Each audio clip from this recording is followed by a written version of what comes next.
এবং আপনার এই সাজাটা দেওয়া হয়েছে শুধুমাত্র নির্বাচনকে কেন্দ্র করে। এবং আমরা যেটা এর আগেও বলেছি একটা সময় যে আইন মন্ত্রণালয় থেকে একেবারে সুনির্দিষ্টভাবে বলে দেওয়া ছিল যে কোন কোন মামলাগুলো আমরা ট্রায়াল হবে এবং বিনা শুনানিতে শুনানিও ঠিক মতো হয়নি, অতি দ্রুত সাজা নিতে হয়। তার মধ্যে কয়েকজন খুব ইম্পর্টেন্ট নেতা ছিল। মোহাম্মদ শাহজাহান আমাদের ভাইস প্রেসিডেন্ট ছিলেন, আপনি জানেন। আলতাফ চৌধুরী সাহেব আমাদের ভাইস প্রেসিডেন্ট ছিলেন, আলাল সাহেব, এরপরে আপনার আমাদের হবিবুর রহমান হাবিব, এরপরে আপনার আমাদের যুবদলের প্রেসিডেন্ট সেক্রেটারি, ইম্পর্টেন্ট লিডার্স, তারা কেউই বাদ পড়েন যে সময়টা সাজাপ্রাপ্ত হন। পরে তারা লোয়ার কোর্ট, হাইকোর্টে আপনার জামিন চেয়ে জামিন নিয়ে তারা আমাকে বেরিয়েছেন। অনেকে আবার যখন হাইকোর্ট থেকে জামিন নিয়ে যাচ্ছেন সারেন্ডার করে লোয়ার কোর্ট, তারা ওনার থেকে ভেতরে নিয়ে যাওয়া। ফলে এখনো আপনার ভেতরে কিন্তু আমাদের অনেক ইম্পর্টেন্ট লিডাররা তারা ভেতরে আছেন। নীরব আছে অনেকদিন ধরে, আমাদের সুলতান সালাউদ্দিন টিপু আছে, আমাদের খবর বেরিয়েছে মাত্র পরশুদিন। এখনো আপনার ছাত্র নেতা, যুব নেতা অনেকেই ভেতরে আছে। এটা আমরা চিন্তা করেছি এবং ক্ষোভ প্রকাশ করা হয়েছে।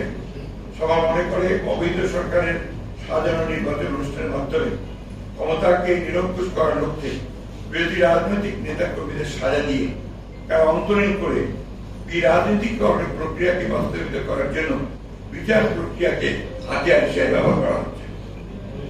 সম্পূর্ণ মিথ্যা বানোয়াট, মিথ্যা গায়েবের মামলায় প্রায় 2000 নেতা কর্মীকে কারাগারে পাঠানো চলমান প্রক্রিয়া হিসাবে সাজা প্রদান করছে এবং এটা চলমান প্রক্রিয়া। রিসেন্টলি আপনারা নিশ্চয়ই লক্ষ্য করছেন যে প্রধানমন্ত্রী বলছেন যে খুব দ্রুত সব কেস নিষ্পত্তি করার জন্য আমি নির্দেশ দিয়েছি। এবং আপনার চিফ এক্সিকিউটিভ যখন এই ধরনের কথা পাবলিকলি বলেন, then it becomes binding on the lower departments, সেটা আপনার বিচার বিভাগীয় হোক আর আপনার আইন মন্ত্রণালয় হোক। যার ফলে এখন এটা দ্রুত এই মামলাগুলো তারা নিষ্পত্তি করার চেষ্টা করছেন। আমরা যেটা খবর পাচ্ছি যে একটা ট্রাইব্যুনাল তৈরি করা হচ্ছে আবার নতুন করে। অর্থাৎ ইন্টেনশনটা হচ্ছে বিরোধী রাজনীতিদেরকে সকলকেই আপনার কারাগারে বন্ধ করে রাখা এবং তাদেরকে রাজনীতি করতে না দেয়। এটার একটা ফার-রিচিং ইফেক্ট হচ্ছে বিরোধী দলকে যদি আপনি রাজনীতিকে দূরে সরিয়ে রাখতে পারেন নেতা কর্মীদেরকে, তার একটা যে প্রসেস অফ ডিপলিটিসাইজেশন, রাজনীতিকরণ যে প্রক্রিয়া, সেটা একটা রূপ বেঁচে যাচ্ছে। এই জিনিসগুলো আগে থেকেই বলছি আমরা, ও আগে থেকেই অভিযোগ করে আসছি যে বর্তমান শাসক গোষ্ঠীর মূল লক্ষ্য হচ্ছে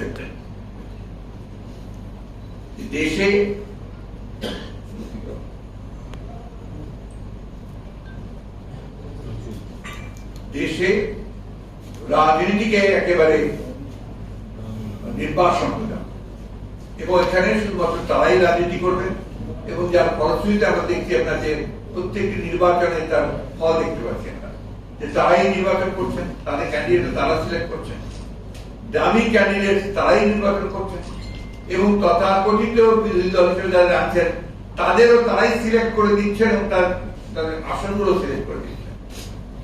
তো দুর্ভাগ্যবশত এখানে আমরা দেখলাম যে আমাদের অনেকেই যারা আপনার এই ধরনের প্রক্রিয়াতে অংশ নিয়েছেন অতীতে, তারা অনেকেই আবার বাদ করে গেছে তাদের লোকের হাতে।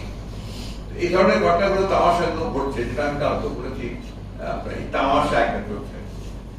এটা দুঃখজনক ভাবে এখানে তারা ব্যবহার করছে আপনার বিচার প্রক্রিয়া, সেইখানেই আপনার তাদেরকে এভাবে আটক করা হচ্ছে।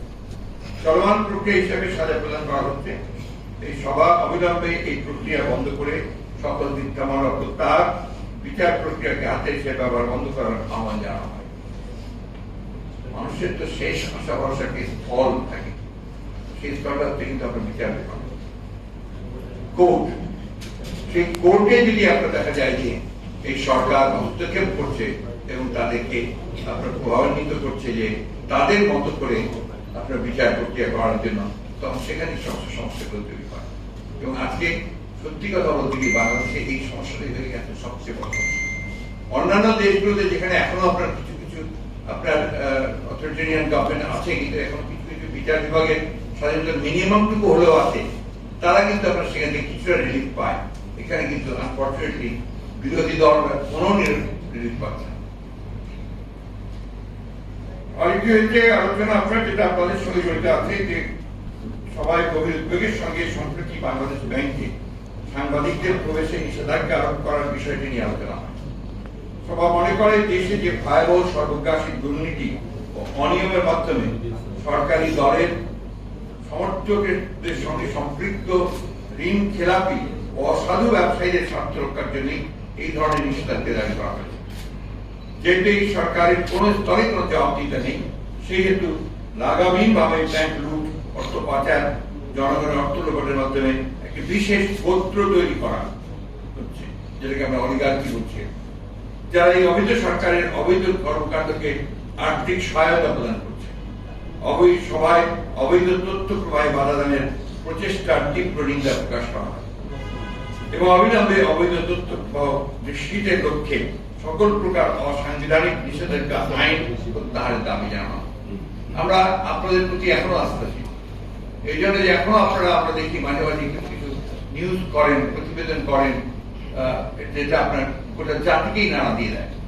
অত্যন্ত বড় বড় রাঘব বোয়ালদের সম্পর্কে আপনারা যে সমস্ত নিউজ পিচার অনেক পত্রিকাগুলোতে আমরা দেখেছি করেন, আমরা টেলিভিশনের মাধ্যমেও দেখেছি, এগুলো কিন্তু আপনার জাতি অত্যন্ত ইতিবাচক ভাবে দেখে। সেগুলো থেকে বোঝা যায় যে এখনো আপনাদের সেই ক্ষমতাটা আছে, অর্থাৎ মিডিয়ার সেই ক্ষমতা আছে যে সেখানে তারা একটা ভূমিকা পালন করতে পারে, সেটাকেও তারা বন্ধ করে দিতে পারে। যেহেতু ফিনান্সিয়াল সেক্টর ফিনান্সিয়াল সেক্টরটাতে আপনার সবচেয়ে বেশি দুর্নীতি চলছে।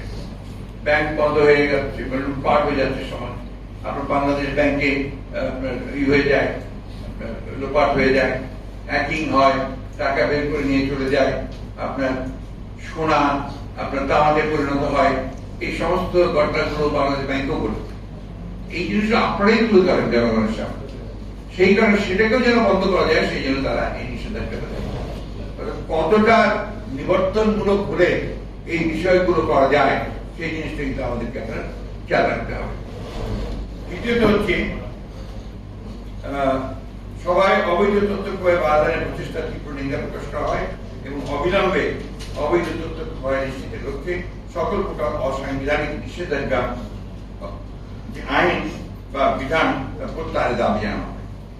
এর পরেরটা একটু আপনার ভেরি ইম্পর্টেন্ট এন্ড সেন্সিটিভ, যেটা হচ্ছে যে সবাই সম্প্রতি দেশের সামগ্রিক স্বাস্থ্য ব্যবস্থা ও স্বাস্থ্য সমস্যা নিয়ে আলোচনা হয়।